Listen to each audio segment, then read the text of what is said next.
Donc dernière partie, quatrième donc, partie de simulation par décret. Et je vais vous demander de me donner 4 pays limitrophes à la France. 4 pays limitrophes à la France, c'est ça? Hmm. Il y a la France, il y a la Belgique, il y a l'Angleterre, il y a la Belgique, il y a l'Allemagne, il y a l'Espagne, il y a l'Italie. C'est bon, ça me va très bien. C'est bon. Vous savez pour quel événement elle a été construite, la Tour Eiffel? Oui, c'était pour une exposition et elle a été construite en 1887, elle est terminée en 1889, elle est restée 2 ans et 2 mois et 5 jours. Ah oui. Et oui, et on l'appelait avant, c'était la tour de 300 mètres. Et après, quand il a fait l'exposition, il a donné son nom, c'est Gustave Eiffel. Gustave Eiffel, tout à fait. C'était pour l'exposition universelle de Paris de 1989. C'est pour ça qu'elle a terminé en 1989. Oui, c'est ça. Tout à fait. Et qui a construit l'Arc de Triomphe? C'est Napoléon. Oh, ok, c'est Napoléon Ier. Napoléon Ier. C'est bien. Vous êtes une femme. Depuis quelle année vous avez le droit de voter en France? En 1944 et ils ont parti en vote en 1947. Mais la loi, c'était en 1944. Ok. En quelle année l'Algérie a eu son indépendance? 62. Exactement, 62. Et quel autre pays a été colonisé par la France? Il y avait la Chine, toute l'Afrique. Il faut préciser. Le Mali, par exemple, le Sénégal, voilà. Mali, Niger, oui, Madagascar. Ok, très bien, pas de souci. Juste vous donner 2-3 pays, ça suffit. Vous dites l'Algérie, le Mali, le Sénégal, ça devrait suffire. Hein. Ok, du coup, vous pouvez me donner la montagne qui se trouve entre l'Espagne et la France? C'est les Alpes. Ok, et celle qui se trouve entre la Suisse et la France? C'est les Pyrénées. Les Pyrénées. Vous avez déjà fait du ski? Mes enfants, pas moi. D'accord. À Chamonix. C'est super bien d'ailleurs, c'est très très bien là-bas. Ouais. Donnez-moi des montagnes françaises que vous connaissez. Il y a la montagne Mont Blanc, c'est la haute montagne, elle fait 4809. Et les montagnes. Après, il y a les montagnes des Alpes, le Jura, comme vous avez dit tout à l'heure, les Vosges, le Massif central. Les Vosges, oui, ils étaient aux Vosges aussi. Ouais, c'est super bien. Ils étaient aux Vosges aussi. Vous avez déjà visité la France? C'était sortie scolaire. Ah, c'est pour ça. Vous avez déjà visité la France, vous? Oui, j'ai visité la France, beaucoup. C'est quoi le lieu qui vous a marqué le plus? Quand j'ai été à l'île de Ré, ça m'a plu vraiment. L'île de Ré, oui. Oui, c'était magnifique. Et quand j'ai été au château Versailles. Versailles. Versailles, oui. Et j'ai visité Cannes. Cannes, c'est beau aussi. Monaco, elle ne fait pas partie, mais je suis montée à Monaco, elle ne fait pas partie de la France. Ok. C'est quoi la monarchie absolue? Ça, ils ne font pas partie de la France, mais j'ai fait beaucoup de la France. Ok. J'ai fait beaucoup de France, oui. D'accord. Vous dites que ce que vous avez fait en France. Oui, oui, c'est ça. C'est quoi une monarchie absolue? Une monarchie absolue quand le roi détient tous les pouvoirs. C'est quoi les 3 pouvoirs en France? Les 3 pouvoirs, c'est constitutionnel,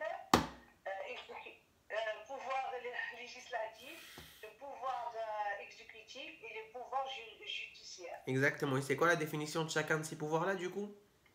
Le pouvoir législatif, c'est projet de loi.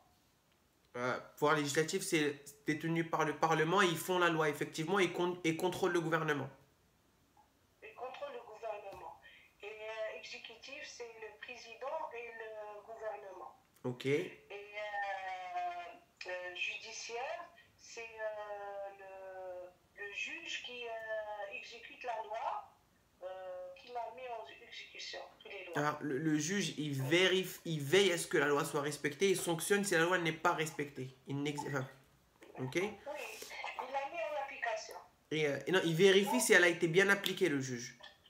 Il vérifie en même temps, d'accord. Si Et, ça a été bien appliqué et non-respect à la et loi. le président de la République et son gouvernement, c'est-à-dire le pouvoir exécutif, conduisent la politique de la nation.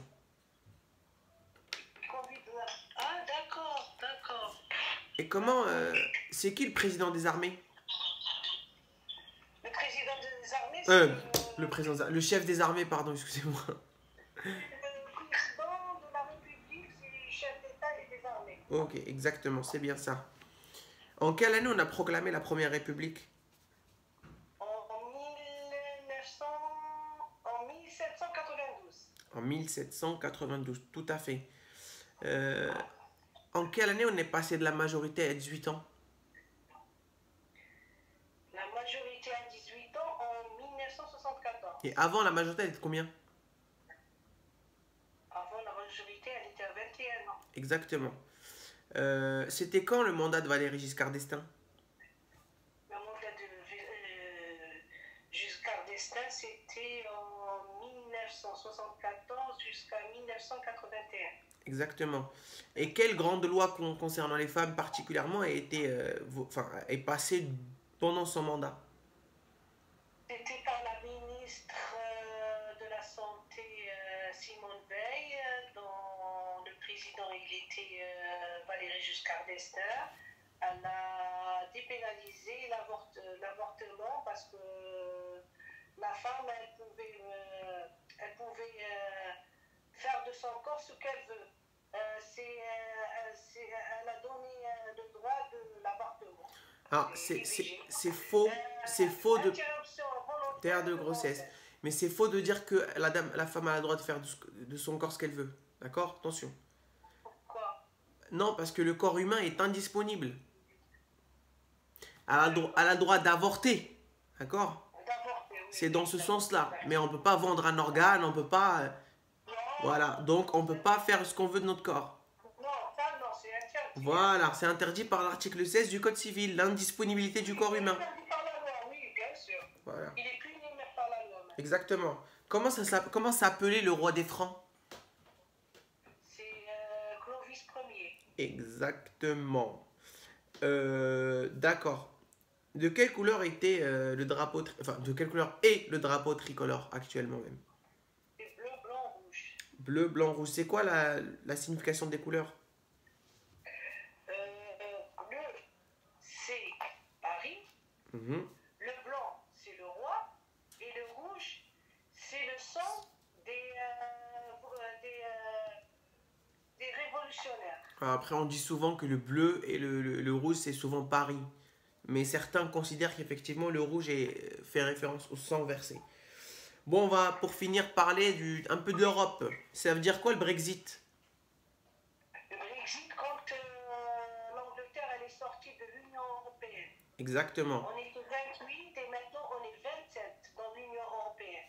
Tout à fait. C'est quoi la différence que vous faites entre l'Union européenne et l'Europe? L'Union européenne, il y a tout ce qui est membre de l'Union européenne. Et l'Europe, c'est les pays européens. Alors, l'Europe, c'est ça, c'est le continent européen.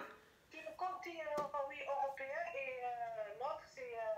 Et l'Union, c'est un accord international. C'est une organisation internationale, un petit peu. Vous pouvez me donner des organes de l'Union européenne? Les organes, il y a les... Elle est compliquée cette question. Non, non, ma question elle est un peu compliquée. Non, ma question est un peu compliquée. Donnez-moi des administrations de l'Union européenne, par exemple.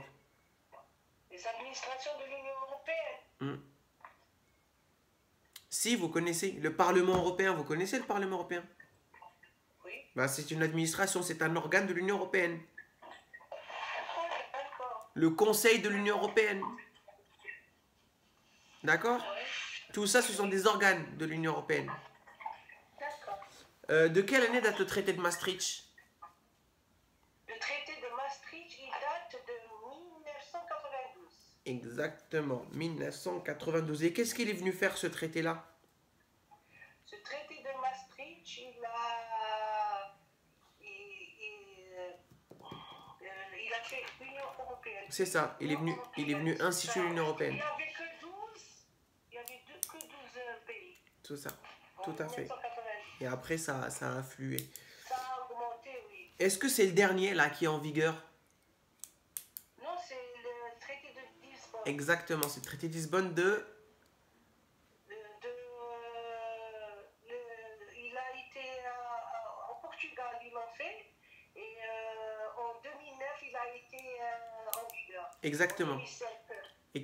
Fait en 2007 et entré en vigueur en 2009. Il a été en vigueur. Tout à fait. Eh bien, pour finir maintenant notre simulation, vous allez me donner un ou deux pays fondateurs de l'Union européenne. Pays fondateur de l'Union européenne, c'est la France. Alors, tant que vous ne me sortez pas l'Algérie comme l'autre monsieur, ça me va. C'est la France. Ouais, la France et un autre. Et l'Allemagne. Exactement, il y a la France, l'Allemagne, il y a l'Italie, les Pays-Bas, la Belgique et le Luxembourg. Mais deux, ça suffit. Hein. La France, il y en a 6 normalement. L'Allemagne, la France, l'Italie, les Pays-Bas, Belgique et Luxembourg.